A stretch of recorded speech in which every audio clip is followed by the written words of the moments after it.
क्योंकि लोकतंत्र की हत्या हम बर्दाश्त नहीं करेंगे। जो दुखद घटना हुई है टी राजा जी के साथ वो बहुत गलत हुई है कि देश ने अंगड़ाई ले ली है। अभी आर या पार की बात हो रही है। अब हम पे तो हमारा देश भी नहीं है। हिंदुओं, क्यों नहीं समझ रहे हो? हमारे पास हमारा देश भी नहीं है। और इन्हीं सब के लिए हम लोगों ने संकल्प लिया है, हर हिंदू ने। 2024 का मुद्दा है, हम खुद सीना ठोक के कह रहे हैं। टी राजा को जमानत देने के बाद भी अगले दिन पुलिस उठाती है पुराने केसों में और उसको जेल भेजने का काम करती है। क्यों?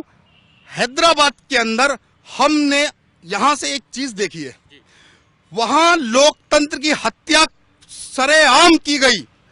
अरेस्टिंग होने के बाद खुद वहां का सांसद असदुद्दीन ओवैसी उन्हें फोन करके कहता है कि अब आप घर जाओ। ये लोकतंत्र की हत्या हम लोग देख रहे हैं और इसका जवाब हिंदुस्तान का हर हिंदू उतर के देगा सड़कों पे, क्योंकि लोकतंत्र की हत्या हम बर्दाश्त नहीं करेंगे। अगर एक समाज ये चाह रहा है कि भीड़ तंत्र दिखा के हम डरा देंगे किसी को, तो हम डरने वाले नहीं है। हम 125 करोड़ बैठे हैं।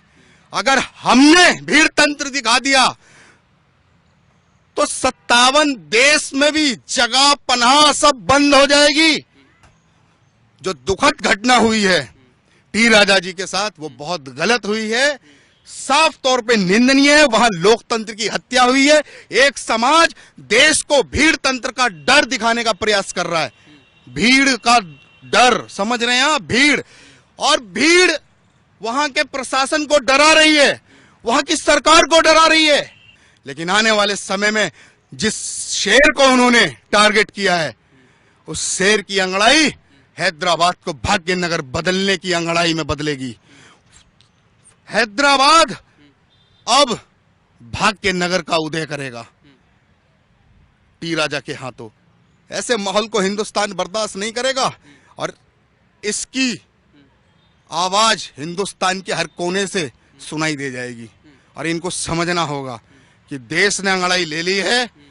अभी आर या पार की बात हो रही है। अब मैं एक बात कहता हूं हमेशा, संविधान में हम लोग बहुसंख्यक जरूर हैं, लेकिन हमें धर्मनिरपेक्ष के नाम पे ना अधिकारों से वंचित कर दिया है।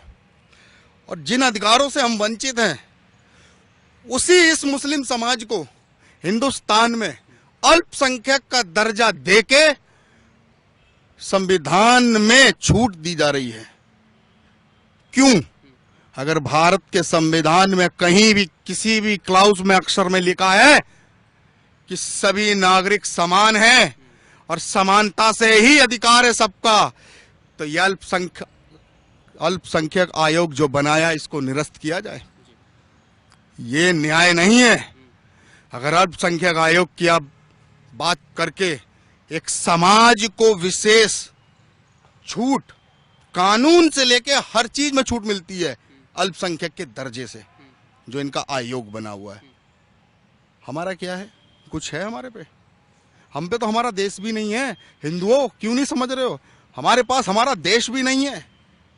अगर आज हम नहीं जागे तो आने वाले समय में जो आज वर्तमान के लोग कहते हैं ना कि हिंदुस्तान सबका है, मैं कहता हूं हिंदुस्तान सबका है, लेकिन हिंदुओं, हिंदुस्तान के अलावा तुम्हारा कोई और देश भी नहीं है। और इन्हीं सब के लिए हम लोगों ने संकल्प लिया है, हर हिंदू ने, हिंदू राष्ट्र का आगाज करेंगे। और हिंदू राष्ट्र मांगना, हमारी मांग कोई गलत नहीं हो सकती है कभी भी। हिंदू राष्ट्र भारत को बनाना होगा जब ईसाई अपना राष्ट्र बना सकते हैं, यहूदी अपना राष्ट्र बना सकते हैं, मुस्लिम अपना राष्ट्र बना सकते हैं, तो हिंदुओं का राष्ट्र क्यों नहीं बनेगा? इसका जवाब सरकारें दें। किस मक्कार ने हमें सेकुलरता का चोला पहनाया था? जब धर्म के आधार पे हमें हिंदू राष्ट्र बनना चाहिए था, मजहब के आधार पे आप बंटवारा कर रहे हो, मजहब के आधार पे इस्लामिक राष्ट्र बन रहे हैं। तो किस बेवकूफ इंसान ने हमें कहा? हमें भी हिंदू राष्ट्र अब चाहिए। अब बिना हिंदू राष्ट्र के बात नहीं है किसी सरकार से।